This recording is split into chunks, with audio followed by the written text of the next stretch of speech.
The transport union won't be signing an agreement that would end Sydney's train chaos just yet, as it claims the government hasn't met their demands. The Rail, Tram and Bus Union said in a statement it wants to meet with the NSW government this weekend to renegotiate the deed over the new Intercity Fleet, the train service with safety issues at the forefront of the dispute, as the wording isn't right. The union claims there is a clause that allows the government to tear it up if the agreement is not reached on the EA Enterprise Agreement within 3 months.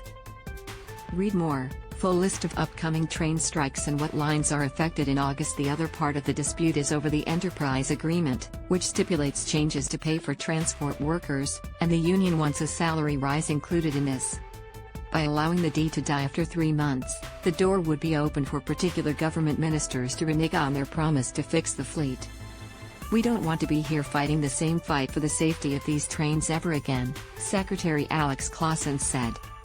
"I'm prepared to meet with ministers and the transport bureaucrats over the weekend so we can work on the wording, get it right and move to the next step." Meanwhile, NSW Transport Minister David Elliott has made the dire prediction that the union's rolling strikes could last for months yet.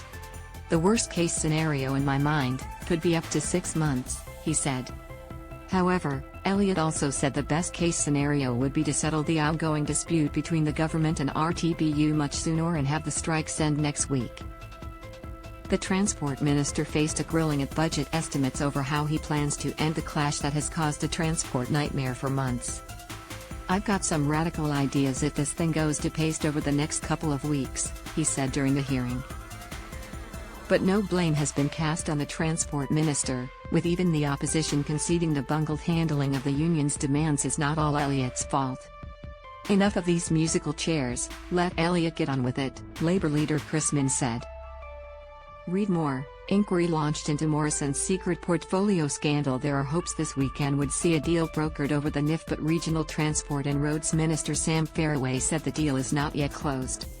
Faraway claims the union is refusing to sign the NIF deed until the enterprise agreement is agreed upon. A deed to make safety modifications to the NIF was handed to the union on Wednesday. "I'm happy to say we are as close to that NIF deed and commitment as we have ever been," Faraway said.